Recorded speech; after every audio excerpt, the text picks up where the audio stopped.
is Wednesday again. My name is Carlos Navia. I am here for the Wednesday weekly learning session for local bartending school. Now, I do this every Wednesday live at 3 p.m. Pacific time, 6 p.m. Eastern time. You're always welcome to be a part of this class if you'd like to. There's a link that you can get to on the local bartending school Facebook page. If you are already an enrolled student, you can put in that you are already an enrolled student and it'll take you straight to the Zoom meeting to this class. If you're not a student, they're going to ask you for a little bit of information. Then they'll give you the link to this class. You are welcome to ask me questions about anything. So I've been a bartender for 20 plus years in several states. I've been a manager, I've run bars. I've been doing this for local bartending school for about 8 years now, teaching people one-on-one. I do a lot of Zoom classes. I do this. If you're a student, you might even recognize me from some of the online training videos that I shot out here on the central coast of California in San Luis Obispo, where I live with my beautiful wife. So it's hot out here. It is definitely summertime. Summer is here. It's getting very warm. Today was the first day that I didn't need a sweater. Took a hoodie this morning and had to take it off immediately because I was sweating. So it's time to kind of talk about summer cocktails and get into summer cocktails. We have Memorial Day this weekend. I hope everybody had a fun and safe Memorial Day and had a good time. It's one of the busy weekends and it really does kind of kick off the summer. And for situations like where I used to work at the beach in Florida or for pool bars or a lot of waterfront venues, people go to the river, people go to the lake, people go to the beach or go to the pool in different places like this. This is really your time and your really season to make most of your money. And basically we call it the 100-day run because we're just going to go as hard as we can from Memorial Day till Labor Day. And that's when we're going to make it a majority of our money. Save it up for the winter and then, hang out in the winter. Or some people would, do this. Follow the seasons. I knew plenty of people down in the Gulf of Alabama and Florida there that would work at the beach for the summer season. Come Labor Day, summer season's over, they head off to Colorado or Utah and they work at a ski resort for the winter season. And they just go back and forth and kind of play the seasons. So it's a very cool and a very fun thing you could do being a bartender. It does give you the opportunity to move around and, see a bunch of different things, live a bunch of different places, because there's all kinds of different opportunities and different venues that serve alcohol depending on the season. So it's summer season now, it's beach season, it's definitely high season. Big reason it's high season, kids are out of school, families can travel. So this is the time of year that families can get out there. Not only is the weather nice, it's sunny, it's not snowing and raining or anything like that, but it gives a chance for families to get out there and travel together with the school break. So that's really where you're going to see the big influx of people traveling and going out more, and going to more restaurants, going to more bars, going to more entertainment venues. So I think we got about 2 more weeks here where I live in California. It's usually about the second week of June that the kids let out. And I know it was different when I was younger. We didn't used to go back till after Labor Day, but now the kids go back slightly before Labor Day, I believe. So we kind of got a 2.5 month stretch there of really being busy and having that high tourist season in those type of places and those type of venues. What comes along with that is, once again, be diligent when checking identifications. The biggest thing is that you are protecting yourself, and that's what it's really about. So make sure you're being diligent, checking IDs, making sure they have a proper identification. If you don't like it, you don't feel comfortable, don't serve them. I'd rather not serve someone that's of age than it go the opposite direction. And I serve someone underage and I get into trouble. 2 big things can get you into trouble: serve someone underage, serve someone obviously visibly intoxicated. So we want to make sure we're checking IDs, that everybody is 21, everybody does have IDs. Second thing, you got to make sure you know where all the drinks go. I sell one person 3 drinks, they walk over and give it to someone that's not 21. I am still responsible for that. I need to be getting an ID for everyone. I need to know where all the drinks are going and make sure that all the drinks are going to someone who is definitely 21 and does have identification. So check IDs, know where their drinks are going. And, you got to look out for people. You got to pay attention to the signs of intoxication. We don't want anybody to get hurt. It's all about having a good time, getting home safely, and enjoying yourself. We don't want anybody to get hurt. We don't want anybody to get in trouble or to have any problems. So make sure that we're keeping an eye on people. Don't overserve anyone. Sometimes, I can handle it or this or that. It's really not worth it. And before you get into trouble, it is a criminal offense. It is against the law to serve someone that's obviously visibly intoxicated and sell them alcohol. So, don't be afraid to cut someone off and go ahead and do that. Truth is, most people are going to take it pretty cool. They're going to take it pretty good. First of all, get a manager. Let a manager know, hey, so-and-so is about to be cut off. The guy in the blue polo, the girl in the red dress. I don't want to be sexist. It goes both ways. Let the manager know, let the manager have your back in case anything does happen. That's their job, is to be there and have your back and take care of problems like that. Second thing is, we're telling everybody.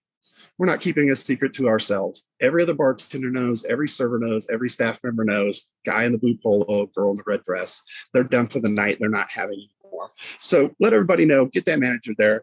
But the truth is, most people are going to take it well. Okay. Here's the thing. Someone invites me out this Friday and we go out with them and we have drinks and have a good time. And I have a little too much and I get cut off at the bar. And I make a big deal about it. And the last image they have is of me getting kicked out of the bar, just going, I can't believe you would cut me off in this place. Chances are when the next Friday rolls around, they're not going to call me. I'm embarrassing to be around. That's an embarrassing person to be with.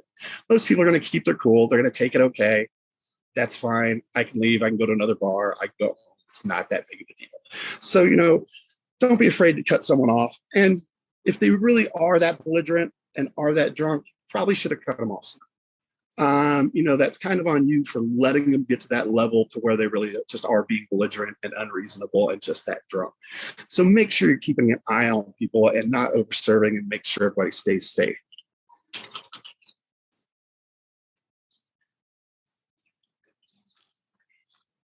Now, of course, this can be difficult because we don't know, all the factors that go into how fast any certain individual is going to get intoxicated. It's a lot of different things. Body mass, how big you are. Bigger you are, less concentrated the alcohol is going to be in your system, just plain and simply. Amount of water you have in your body. Ladies get drunker faster than men because they have less water in their bodies. Men have more water. The water dilutes the alcohol. That's it. It waters it down. So, we don't know how much water someone's had to drink if they're dehydrated. And when you're out drinking and partying, especially this summer by the beach, pool, river, lake, whatever it is, make sure you're drinking some water. Throw in a water between drinks. You'll feel a lot better. It's just watering it down in your system. You're going to feel a lot better the next day. And as bartenders, we should be offering people water. I know that when I worked at, beachfront venues, waterfront venues that were on docks, on bays, stuff like that, in the summertime, someone comes in, I'm going to offer them some water. They're drinking out there on the boat, they're fishing, they're having a good time, but they're not drinking bottles of water out there. So make sure you got some water ready, give it to them. It's a little hard in the county I live here because of the drought in California. Some of the cities I've worked in had specific laws where you can't just automatically stick a glass of water in front of someone. They have to ask for it, but you can still offer it. You can still work your way around it. If people are having food at the bar, definitely. I'm always just giving them a glass of water without them even asking if they're having a meal. It's nice to have something to wash your meal down with. Someone's tolerance, we don't know how much someone drinks and how much they can handle. So we don't know their tolerance. So we got to keep an eye on them because everybody's going to have a different level of tolerance and be able to handle their alcohol differently. Do they have food in their stomach? And that's a big one right there. Getting food in your stomach slows down the absorption process of the alcohol. It does not absorb the alcohol. That's a misconception. What happens is most alcohol is processed and absorbed through the body in your lower intestines. When you eat something, your body cuts off the passage to in your lower intestines. It wants the food to stay in your stomach and stay in your upper intestines so that the enzymes and the acids and all that stuff that's there can start to break down the food and start the digestion process before it gets to the lower intestines. That's all. It cuts off the flow so that the alcohol is going into the lower intestines slowly and thus being absorbed more slowly by the body. Here's the thing. You're still going to absorb all the alcohol you drink. You're still going to get that drunk. All it's doing is slowing down the process of the absorption, the process of it going into your lower intestines. Once it's in your body, there's only two ways out. It goes through the process, your body processes it, and then it comes out, or it comes out the way it came in. Okay, but once it's in there, it's going to be processed. It's not really being absorbed by the food. But, see someone getting a little tipsy, offer them some food, offer them non-alcoholic beverages. That's the best way to deal with someone that, has reached their limit, not just, hey, you're cut off, you're out of here. Hey, why don't I get you some coffee? Let's get you a sandwich. Let's get you something like that, to make you feel a little better. Exhaustion, basically tiredness. If someone hasn't slept, they're going to get drunker faster. It's going to hit them faster. They're just exhausted. Their brain is not, functioning at the full capacities, and it will have that effect on them. Mental state, and that's something that's hard to gauge. Sometimes you can kind of get a feeling for a person by the way they're talking, by their body language, the way they're acting and stuff like that. But if someone just comes, orders a drink, and sits quietly reserved there, I don't know too much about what's going through their head or necessarily what they're thinking. So you do kind of have to keep an eye on that and, what's their mental state, how they're doing. And it goes not only to someone being depressed, but someone getting a little hot, getting a little hot under the collar, getting a little high tempered. You got to kind of look out for that as well. And then, the weather, the heat. Not everybody's used to it, and the sun's different in different places. And it really is like that. I am originally from Los Angeles, California area, but I was pretty young when my family moved out to the desert near Palm Springs, whereas routinely 118 to 120 degrees in the summertime. That's just normal there. And what sucks is when you grow up there, you just think that's normal and that everybody lives like that. Ugh. Anyways, it's a hot place. I worked at a place that sold giant fishbowl margaritas, 25 ounces. You're out on the hot deck, you're enjoying the band, you're having margaritas, the sun is shining in Palm Springs, it's beautiful. But that sun in Palm Springs is not like the sun in LA, it's not like the sun in a lot of places. It's extremely hot and people are not used to it. So about once a week, someone would drink 25-ounce margarita and pass out on our patio. And we'd have to call the paramedics to come get them. To the extent where at one point we really didn't have to explain to the paramedics what happened. We could just call 911, say this is Las Caselas Terraza. It happened again, and they would know and bring someone over. So it happens when people aren't used to that, drinking in the sun or used to the sun in a certain vacation area. Florida, it happens all the time as well. And I mentioned this, my first job when I was 16 in Palm Springs was beer van guy at a water park. Not surprising. That's what I did at high school. Sat in front of a Bud Light van. I opened it. They had 3 taps. I sold hot dogs, chips, and beer. And I watched people surf on a fake beach, surf on fake waves in the desert. And I looked at Bob Hope's house on the mountain. But it happened there all the time. And I realized this very young when I first started serving alcohol, that people would have 2 20-ounce beers there and tell me that I don't know what you're putting in that, because I drink a 12-pack of beer a day and I just drank 2 beers and I am loaded. See one poor young girl who was just 22 have to take her mother out after 2 12-ounce beers and just like, oh my God, mom can't handle this. And they ended up packing up and leaving because mom, 2 drinks, couldn't handle 2 12-ounce Budweisers in the sun. So it really does make a difference, and it really can have the effect on people. Once again, Florida is the same thing. People would come from Missouri. I shouldn't be calling out states, but people would come down all the time and they have 4, 5, 6, 7 cocktails. And before I know it, they're really loaded. And they're like, well, I don't know why, because I drink in my backyard, where I live all the time. Well, it's not the same. It's not the same sun. It's not the same effect. It's having where you live. And there's also the effects of reflection of the sun off the water. It's just a different state. It's a different thing. So it can really affect people. You really have to pay attention to that and make sure that people are okay. They're not, they're not too drunk or not overserved, going to have problems. And the last thing, of course, is we don't know what's in their system that's over the counter prescribed for recreation. And it's going to have a big effect. Putting 2 drugs in your system does not make it twice as bad. It's exponential. It makes it 4 times as bad. You start lumping tons of stuff in together, people can have some bad reactions. They can go in some odd directions and do some silly things and some very stupid things and things that get them in a lot of trouble.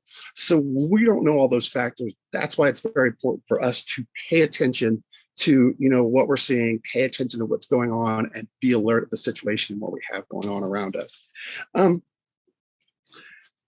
So, if you got to cut someone off, it's fine. Get a manager, things like that. But, what are the signs? What are we looking for when we're going to cut someone off? Or what are we looking for that's going to tell us that someone has reached their limit or had enough to drink? First things first, they will complain that they do not taste alcohol in their drinks. Because we've practiced, we know we're putting the same amount in each drink because we've done our pouring exercises and we practice very hard. And we know that we have a perfect pour. So we know we're putting that Most places, ounce and a quarter, ounce and a half. We're putting the same shot in there we've been putting all night. But now that you're on your fifth or sixth cocktail and you're getting kind of tipsy, you can't taste it. Basically, your tongue kind of gets pickled. And at some point, you're just going to taste alcohol. The next day, you're going to taste alcohol. You don't really taste the alcohol in the drink. Warning sign number one right there. Number two, slur your speech. Alcohol will make your tongue swell, which makes it hard to talk, which makes you slur your speech. That's why you slur your speech. So slurred speech, that's the second sign of it. Also, drunks start to have a little problem with volume control of their voice. People get drunk, they get a little belligerent, they get excited very easily. They start to try to talk over everybody else because they have something to say that's profound and everybody needs to hear it. So when they start getting loud, when they start trying to talk over other people, or I've seen the opposite too, where they get very quiet and they just kind of mumble their words and whisper to you at the bar. Kind of an odd thing because I've seen it go in both directions, but more regularly, they get excitable, they get loud, and they feel like whatever they're saying is very important and that everybody needs to hear what they have to say. Everybody's got to hear this. You got to hear this. So they start interrupting and talking over people. So that's one of the signs as well. Loss of balance, stumble, trip, fall, something like that. Once someone starts showing some signs of losing their balance, they really need to go. They need to get out of there. On occasion, you'll get that person, oh, I've got him or I've got her. He's fine. No, I'm sorry, but they're not fine. At that point, that person's a liability. They're going to hurt themselves, or even worse, they're going to trip, fall, hurt somebody else. I live where there's a lot of elderly people. It is very easy to bump an elderly person, knocking down a couple of stairs, falling to their leg, knock them down, and hurt them very badly. And once again, I moved here from Florida, which is where I live now. We like to refer to it as the land of the newlywed and nearly dead. Florida, we call God's waiting room.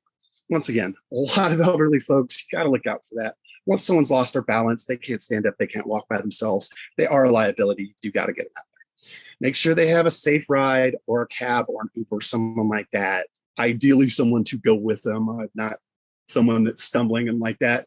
Especially a female should not be put into a cab or Uber alone. Hopefully have friends that would take you with you. But yes, once they've lost their balance, it's over. They need to go. Side note on loss of balance. Tonic water has a chemical in it called quinine, the Q. So here's the thing.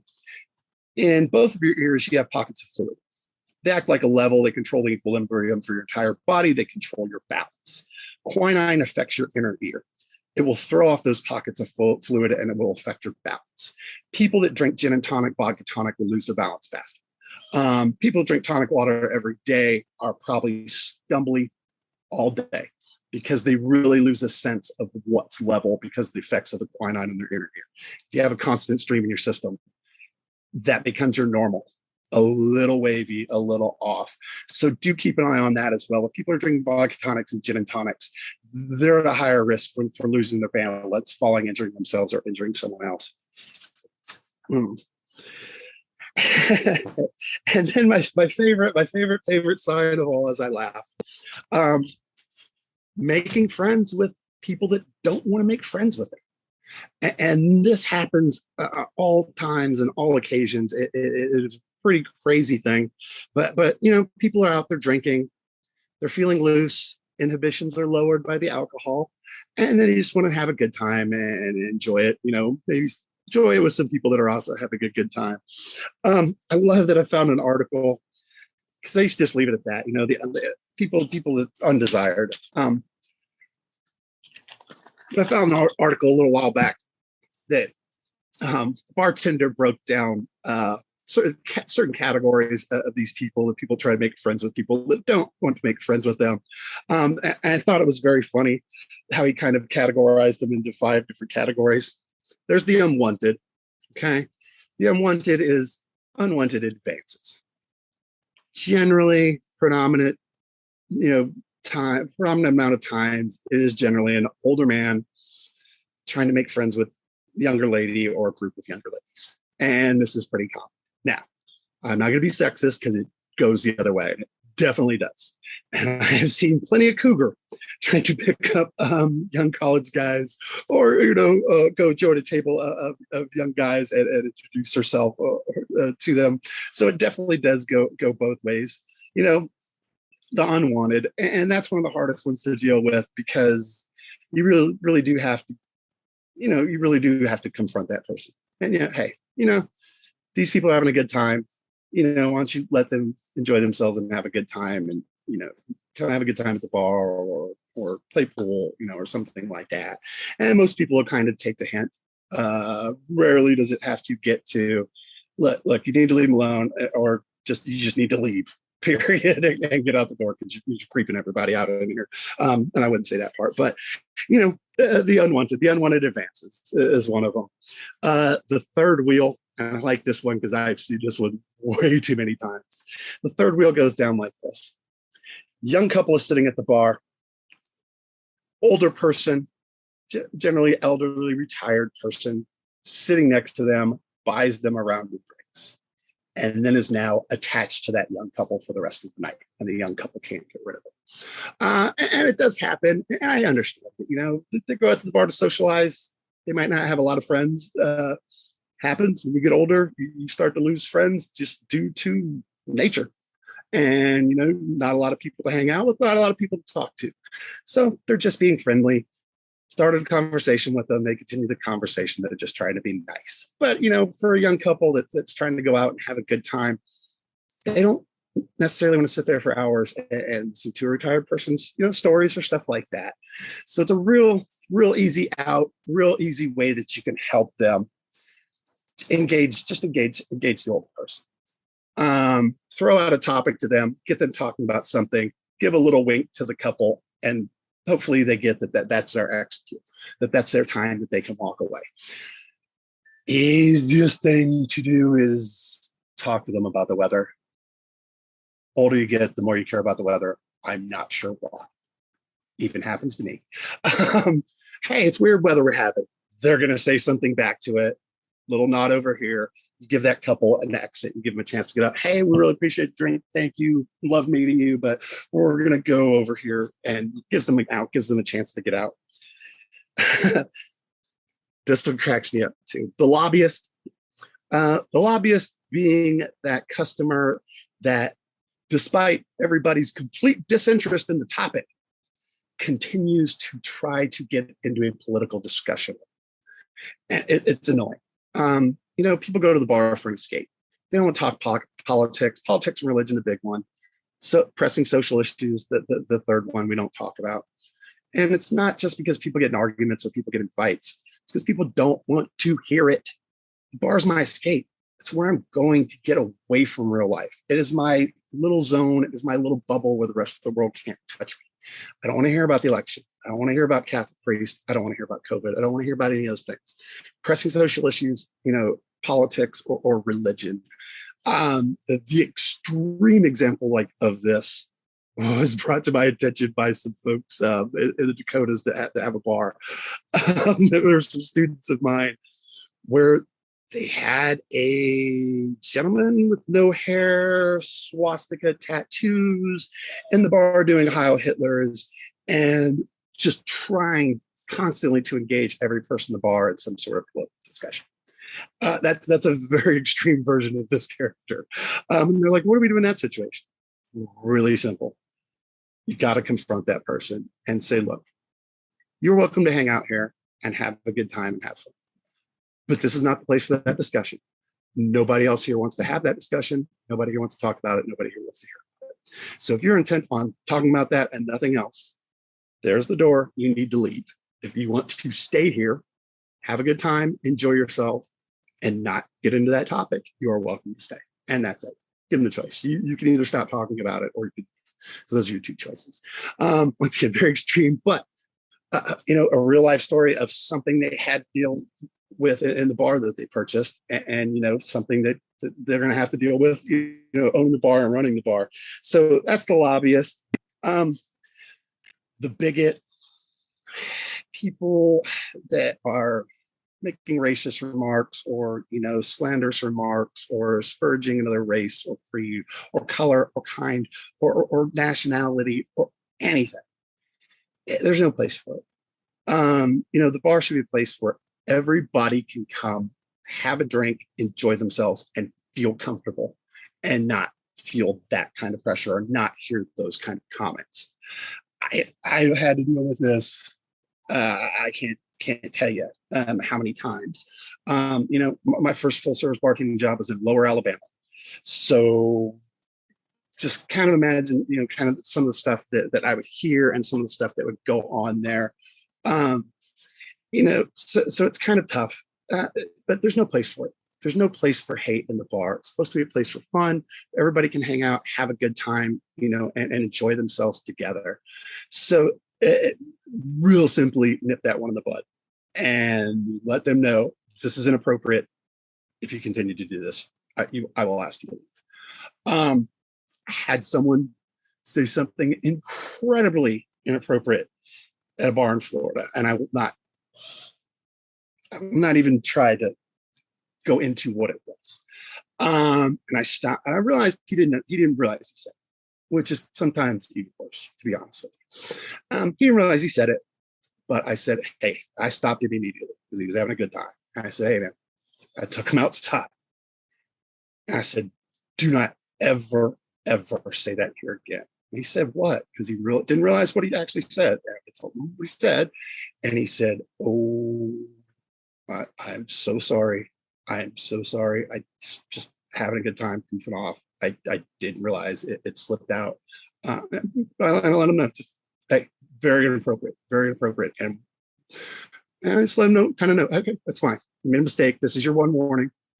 But I'm telling you now, if it happens again, you're going to be asked to leave and you're not going to be welcome here. And yeah, he said, it won't. I apologize. He realized he made a mistake. And, it was one of those things. It slipped out. So, that's definitely when you got to confront. Everybody should feel comfortable. Everybody should be able to walk in the door, have a drink, and feel comfortable in your establishment. And then the last one, the regular. Now, this is the person that is there 7 nights a week for several hours, spending a lot of money, and thinks that buys them the privilege to ignore the rules. Because they're a regular, rules don't apply to them. It's like Americans sometimes have an undue sense of entitlement, and it's a lot about that. I get a lot of it sometimes, not even with the regular, but for people once they've checked into a hotel and they've spent $300, $400, $500, $600 on their hotel room, they now feel like they run the property, that they're in charge, that everything should revolve around them and everything should acquiesce to their, to their desires. And unfortunately, that's not the way it works. And a lot of times the stuff that they will want to do and get away with is stuff that is put into place for safety reasons. We don't make up these rules. We don't have these laws just to have them on the books. Okay. Reason we have these laws, reason we make up rules, we have health codes and OSHA safety regulations and stuff like that, is people got hurt. And we realized, hey, if you stop doing this, it really decreases the chance of someone getting hurt. So we can't allow that person, that regular, or that person with that sense of entitlement to break the rules just because they come in and spend money there every night. It's not the way it works. The rules apply to them like they apply to everybody else. With this one, though, you do want to be a little more tactful in the way you approach this person, because a lot of us live off our regulars. And yes, I do appreciate the fact that this regular is here 7 days a week, tipping me $10, $15, $20. It makes a big difference to know that, hey, I got that 15, 20 coming in because, John Doe is going to be here at the bar because where else would he be?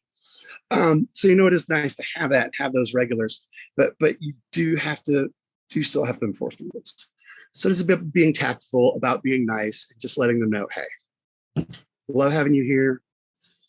If you didn't show up one night, it would be weird, but I can't let you break the rules. The rules still do apply to you. You cannot, this is my big one, come behind the bar is one of my biggest pet peeves that a lot of regulars or people thought that it was okay to do, that I have jumped on top of people for. Bartenders are territorial.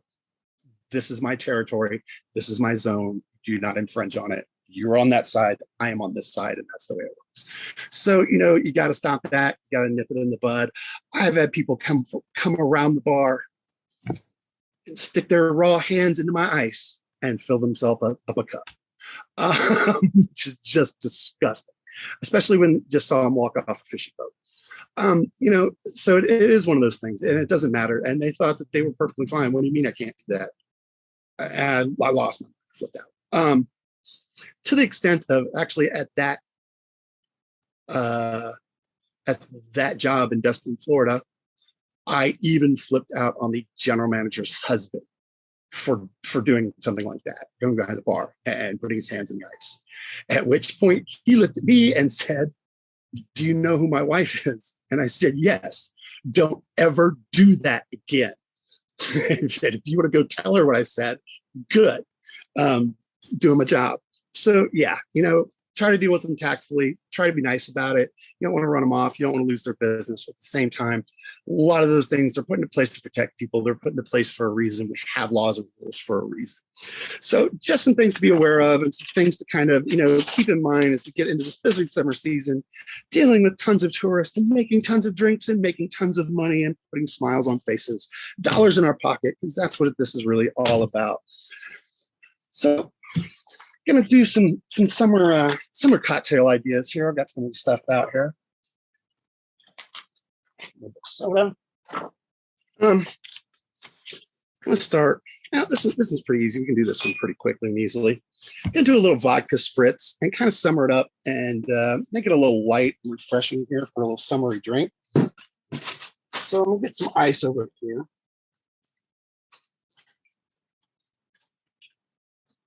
My eyes open.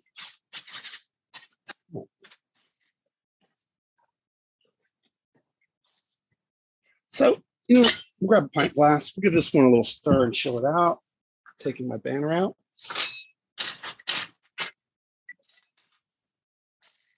A little ice here in my pint glass. We're just going to start off with a little bit of vodka. So I've got some, and once again, this is just colored water out here. I'm not going to make a bunch of drinks that are going to go to waste and sit out here and get hot.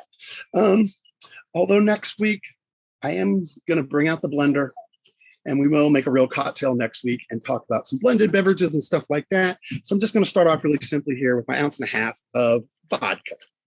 5, 6. It's my clear here. So we've got 1.5 ounces of vodka in there. And then I'm going to put a little bit of simple syrup in here. And once again, simple syrup is just sugar and water. Want to make some yourself, get a container, fill it halfway up with sugar, fill it the rest of the way with hot water, shake it, and you're done. Get a smaller jigger, because we're only going to do a 1/2 ounce of simple syrup just to sweeten it up. Give it a little sweetness in there. And then give a little cranberry juice, give a little tartness to balance out the sweetness. I'm just going to give it 2 ounces of cranberry. Just like that. All right. All right. So I'm going to take my spoon here. And once again, the nub side is what you're intended to stir with. Goes down in there nice and easily. If you want to stir with the spoon side, by all means, stir with the spoon side. Of all the videos of the world's best that I watch, half of them use the spoon side, half of them use the tip side, whatever you feel like. So 9 or 10 good stirs. We're just trying to dilute it a little here and get it brought down to 32 degrees without really watering it down or crushing the ice up in there. Because I'm going to bring it back here over some fresh ice. So I've got my nifty Collins glass. Drain that in there.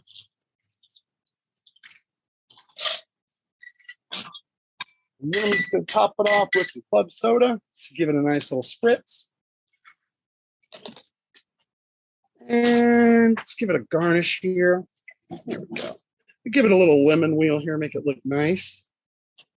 Please take the labels off fruit before you cut it. And I really hate that I have to say that, but in the area I live here in California, I have not too long ago gotten a lime on a drink that still had a piece of peel on it. I was also working several years ago, saw a bartender I was working with just start cutting right through the labels. And that's really lazy. It's really awful thing to do there. So we'll give it a nice little full wheel lemon on there like that. We will give it a straw here. You know what? Throw a little mega sprig of mint in the top here, and I'm going to give mint a little smack. All I'm doing by hitting it on the side of the glass is breaking up little pockets of oil that are there in the mint leaf. And we'll stick that on top like that. We got a nice little vodka spritz there, a little cranberry juice, a little soda water, a little sugar. Nice, easy, refreshing summer cocktail, perfect for, in the garden by the lake. Looks cool, very delicious, very, very easy to make. So we'll try one more here. And I know I'm going to do this one last. This is a really easy one too, and I just wanted to throw it out there because it's not very hard and it doesn't take a whole lot. Called ranch water. So if we're going to do some ranch water, we'll go ahead and cut this lime in half here because I'm going to squeeze some fresh lime juice into this guy. Where's it going? So if I go ahead and fill my column glass up here with ice, like this, and what we want to do is put some tequila in here. So I have my fake Clase Azul here, just some excellent tequila. I'm going to do 1.5 ounces here of my fake Clase Azul. And if you're not familiar with Clase Azul, these are hand painted fire blown ceramic bottles that they make that are very, very cool. And you can also do this with them, and it makes a bell sound.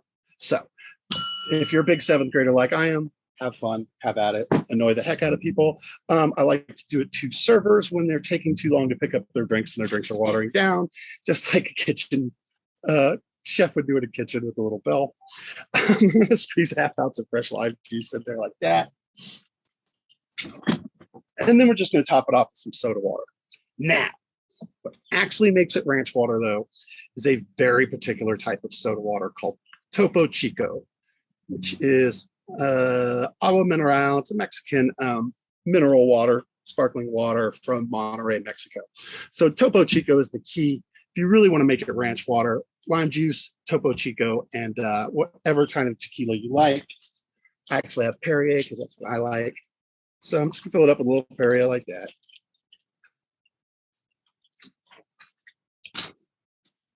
Put a nice straw in there.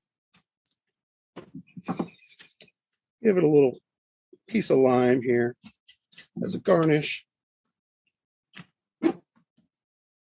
Lime wheel on there. Oop. And we have our ranch water, nice little tequila, soda, lime juice with your Topo Chico, nice little refreshing cocktail that you can have this summer as well. Throw that guy off to the side as well. All right, so let's try something a little more difficult. So what's a great summer food, summer snack, something that we can put into a summer drink? But watermelon. Because who doesn't like watermelon? Who doesn't associate summer with watermelon? So I'm gonna make a watermelon martini. So I don't have a freezer or cooler out here to keep my glass cold. So I'm just gonna go ahead and put some water in there with some ice and allow this to chill the glass out while I go ahead and build my cocktail. So I'll grab a handy dandy mixing tin. And I know I've got some. And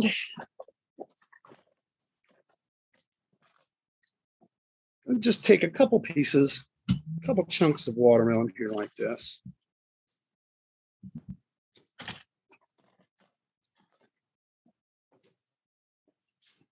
And then I'm also, gonna take a couple of these mint leaves, and these are pretty big, so I'm just gonna put about 3 or 4 of these in there. So we'll give a little bit of mint flavor as well. I take my muddle, and I can go ahead and muddle this up. And I'm gonna double strain it, so it really doesn't matter how much I crush it up, how much I pulverize it, because I'm gonna give it the double strain. I'm gonna get all this stuff out of it nicely in there too. Also, doing double strain, I want to make sure that I don't get any seeds, anything like that into the person's cocktail. That's not desirable in there. All right, so now I've got my stuff in here. I've got my mint, I've got my watermelon mashed up. Go ahead, fill my tin up, not too far, about 2/3 of the way. You don't want to fill it too full. We're gonna do an ounce here of vodka. 1, 2, 3, 4. Got my ounce of vodka in. Then we're gonna do some orange liqueur here too, like some Cointreau. And I'm just gonna do about a 1/2 ounce of that. Sugar. A 1/2 ounce of orange liqueur in there as well. I'm looking at the right recipe. Then I'm gonna do, once again, 1/2 ounce of fresh lime juice and 1/2 lemon, 1/2 lime, right about 1/2 ounce.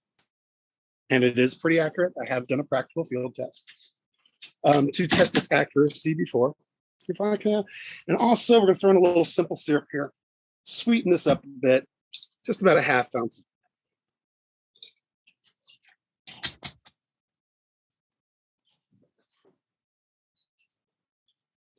All right, so I've got all our ingredients in here now.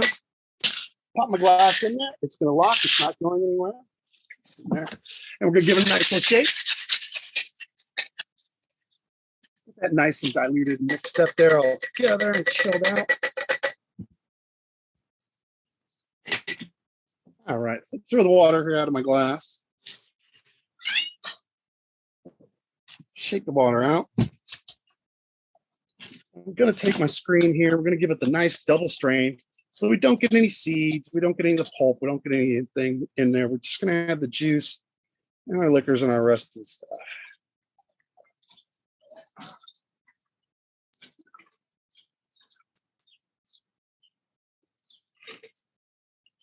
There we go.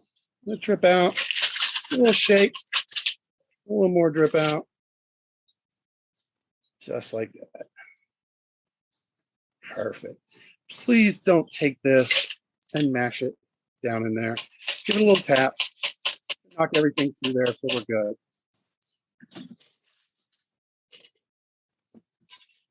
And there we go. I've got my watermelon martini here.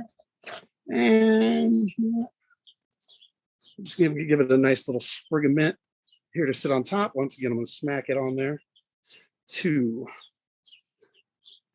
open up the mint and break the pockets of oil. You've got a nice watermelon martini, refreshing, not too strong, perfect thing to sip on for summertime. Delicious cocktail with a little watermelon, little mint in it. Great, great summertime drink there. So I'm gonna try one more. All right, so need something with whiskey. Too much vodka.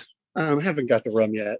So how about something with whiskey? I was thinking. So let's try whiskey one. Let's go ahead and do this. Let's get me a fresh mixing tin. And I'm going to get a different glass. That's better. So I'm going to do a strawberry mint whiskey bash. So bash is an old school classic cocktail. They're just putting a little spin on this. I got this actually off the internet. So we do our strawberry mint whiskey bash. First thing I'm going to do, slice a couple strawberries and throw them in there. Stems off. Oops, I got a couple strawberries.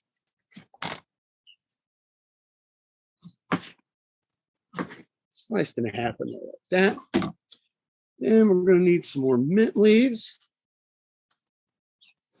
Put a couple more, about 5 or 6 in there. There we go. Like that. A couple more.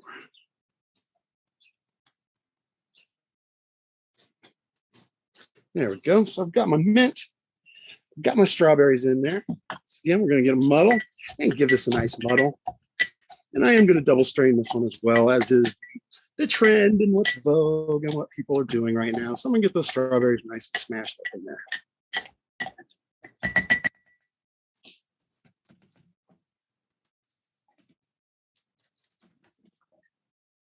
All right. So I got my mint, got my strawberry. Now it's time to get my booze in there. Fill my cup up with ice. And so we're going to do whiskey. So let's do 1.5 ounces here of my Jack Daniels. 2, 3, 4, 5, 6. Let's do a little fresh lemon juice in here. A little sourness here. So once again, half a lemon, half a lime, about 1/2 ounce. So I'm gonna go ahead and squeeze this lemon if I can get it in here. Squeeze this lemon in there. And that's my ½ ounce of fresh lemon juice. And to balance that out, sweeten it up a little bit. Once again, we'll go back to our simple syrup. ½ ounce of that in there.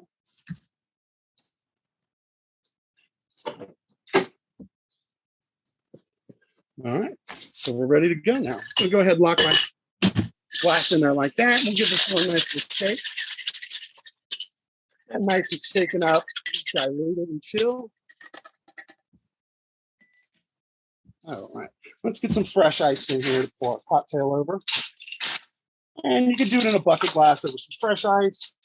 You know, you can do it over a single big whiskey rock or an ice sphere, as we call them. I'm going to give it the nice double strain here.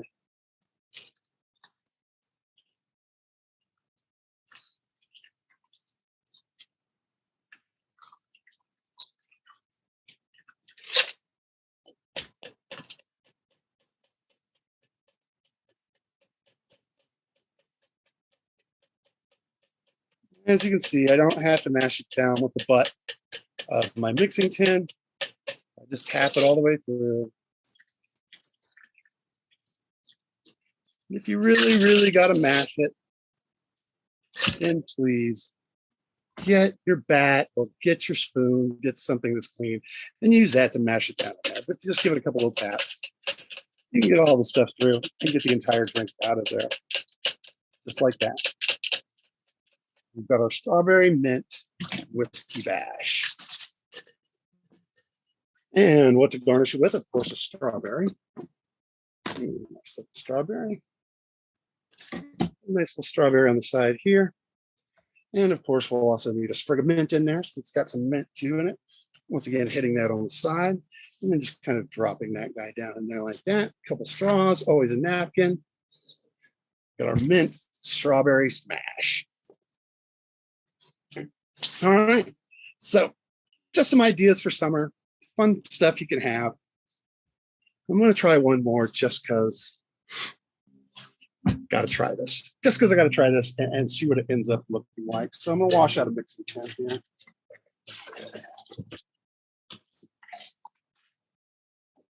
Start with fresh tin. Yeah, start with fresh screen. We'll do a clean pint glass. So I figured we needed something tropical in the mix, something kind of fun and, you know, fruity and tropical. It's beachy. And think of the islands and stuff like that. So I saw this one called a Rainbow Paradise, and it looked very, very cool. So we're going to give this a try and see how I can kind of make it look here in the backyard in my tiki bar. So once again, just going to go ahead with my ice in the mixing tin, about 2/3 of the way full. So we're going to do this one, you know, thinking rum when you think about the Caribbean, when you think about the islands. So what we do is coconut rum for this one, 1.5 ounces. 1, 2, 3, 4, 5, 6. And that's going to be our coconut rum. Then we just need a little bit of pineapple juice. So I've got some pineapple juice here. Always shake up the pineapple, it settles. Put the thing in here. That. I'm gonna put about 2 ounces of this pineapple juice in here. Try not to spill it all over the place.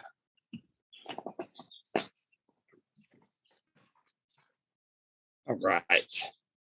So, okay, I got my coconut rum. I've got my pineapple juice in there. I'm gonna give it a little shake. Let that dilute kind of get mixed up there. Here's the fun. Take our tulip glass. This will also work great in a hurricane glass, you know, something that's curved, got these different levels. They will affect it and help our liquors sit apart a little bit so that we can have some different levels and some different layers of color. So I've got my grenadine. I've got some real grenadine. Just going to pour about 1/2 ounce of that down to the bottom. And it's just going to sit at the bottom, give it a nice red color on bottom. I'm going to come back with my mix here. Pour it over the red, just like that. I've got my second layer like that. I'm going to come back with some blue curacao. And if you don't open the bottle completely, just do little circles around the top. It should sit on top just like that. And what we end up with is called the Rainbow Paradise. 3 levels like that, 3 different colors in there, very cool. I will give it a, take the label off. I'm going to give it a nice little flag garnish here. I can do this right.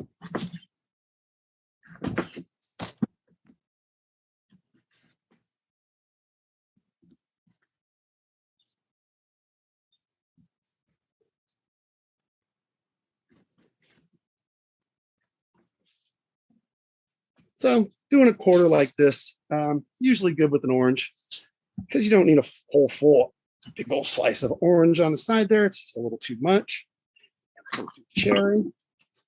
So I'm going to make a flag here with an umbrella to make this look even cooler and even more tropical-y. My blue curacao is not sitting on top because it's not really blue curacao. So open my umbrella up.